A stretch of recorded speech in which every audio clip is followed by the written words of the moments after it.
Ертегі түйме қыз. Ертеде бір баласы жоқ әйел сиқыршы балгерден бала тілеп келіпті. Ол әйелге сиқырлы дән береді. Дән гүлдейді. Гүл қауашығын жарғанда ішінен түймедей ғана түйме қыз пайда болыпты. Бір күні түнде түйме қыз ұйықтап жатса, бөлмедегі ашық тұрған терезеден бір дәу бақа ыршып кіреді. «Қандай сұлу қыз еді!» деп таңданыпты бақа.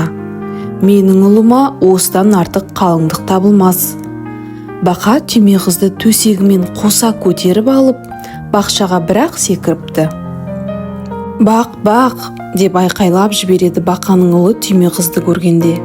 Таңертең ертемен оянған түйме қыз өзін айнала қоршап тұрған ұсқынсыз бақаларды көріп шошып кетеді. Ол тұңғиық гүлінің жапырағына отырып алып, еңіреп жылай беріпті. Түйме қыздың ұсқынсыз күйеу жігітке бақаға тұрмысқа шыққысы келмепті. Балдыр батпақта тұрғысы да келмепті. Осы кезде саратан қоңыз жанынан өтіп бара жатады. Ол түйме қызды шап беріп ұстай алып, биік ағашқа көтеріп ұшып шығып кетеді. Қоңыз бүкіл туыстарына жар салып, қызды көруге шақырады.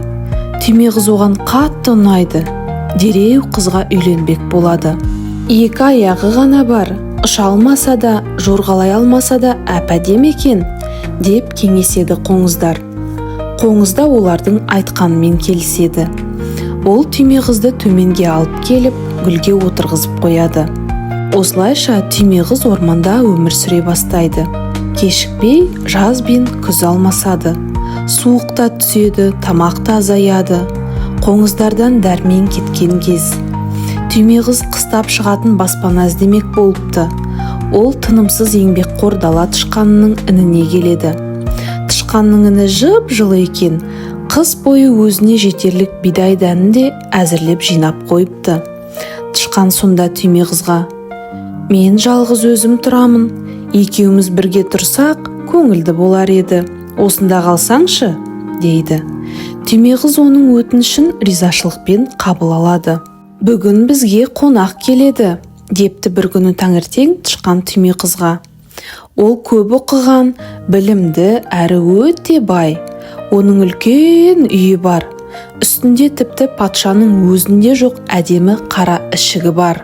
Бұл туралы маған туысым үй тышқан айтқан. Оны көр тышқан мырза дейді. Мен сені соған атастырамын. Сөйтіп, көр тышқан келеді. Келіп танысқан соң дала тышқан мен түйме қызды жер астындағы ұзыннан ұзақ шытырман індерді аралатып серуендетеді. Шығар есіктің маңындағы бірінің жанында тоқтап: «Мұнда әлде бір құс жатыр. Одан қорқудың қажеті жоқ. Тіпті өліп қалған сияқты», дейді. Бұл қарлығаш болатын. Түйме қыз оның кеудесін тыңдап көріп, жүрегі ақырын ғана соғып жатқанын естиді.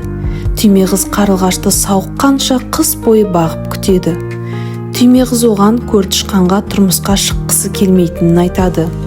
Көктемде қарлығаш інінен ұшып шығады. Кетерінде күзде түйме қызды келіп алып кетуге уәде береді. Ол сөзінде тұрыпты. «Біз жылы жаққа ұшамыз», дейді қарлығаш түйме қызға. «Ондағы көк теңіздің жағасында жыл бойы көктем болып тұрады. Хош иісті гүл толы көркем алаңдар бар».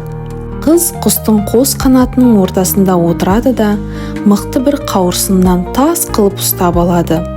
Олар көкке көтеріледі де содан соң көзден ғайып болады.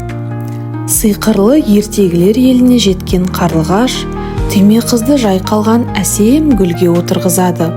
Міне ғажайып, гүлдің ортасынан ол басына алтын тәж киген кіп-кішкентай бір адамды көреді. Осылайша түйме қыз эльфтер патшасымен танысады. Эльфтер патшасы қызға үйленуге ұсыныс жасапты. Түйме қызға да сыпайы эльф қатты ұнайды, және ол оған қуана келіседі. Сөйтіп, жұбайлар ұзақ жылдар бірге тату-тәтті ғұмыр кешіпті.